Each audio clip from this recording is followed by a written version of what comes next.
আসসালামু আলাইকুম রহমতুল্লাহ। সম্মানিত দিনী ভাই বোনেরা, শরীরের বিভিন্ন অঙ্গ প্রত্যঙ্গে আমরা তিল দেখতে পাই। কারো তিল থাকে ঠোঁটের নিচে, কারো তিল থাকে চোখের কোণায়, কারো তিল থাকে পায়ের হাঁটুর উপরে, কারো তিল থাকে পায়ের পাতায়, কারো তিল থাকে বুকে। অনেক সময় পিঠের মধ্যেও তিল পাওয়া যায়, তবে অনেক কম মানুষই পাওয়া যাবে যার শরীরে কোনো তিল নেই। তবে তিল বা আঁচিল শরীরে কোনো ক্ষতি করে না। যাদের ভুরুতে তিল থাকে তারা প্রায় সময় ভ্রমণ করে। ডান ভুরুতে তিল থাকলে ব্যক্তির দাম্পত্য জীবন সুখীর হয়, বা বুড়োর তিল ব্যক্তির দুঃখী দাম্পত্য সংসারের সংকেত দেয়। মাথার মাঝখানে তিল থাকলে নির্মল ভালোবাসার প্রতীক।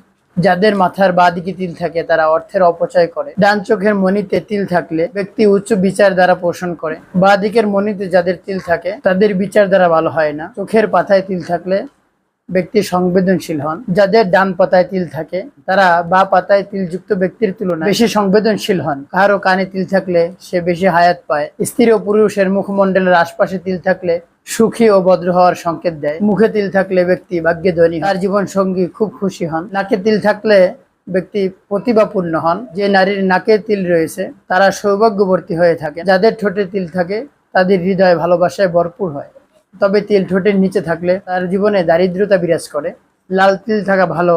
স্ত্রীর থুতনিতে তিল থাকলে তিনি রুক্ষ স্বভাবের হন। নাউজুবিল্লাহি মিন যালিক। এই অনেকগুলো বিষয় রয়েছে যেটা বাংলাদেশের মধ্যে প্রচলিত রয়েছে। এবার আসুন ইসলাম এবং শরিয়া কি বলে।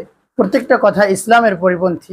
তিলের সাথে ভাগ্যের শুভ অশুভ লক্ষণ, টাকা আসা, টাকা যাওয়ার, ধনী হওয়া, দারিদ্র হওয়ার কোনো সম্পর্ক নেই।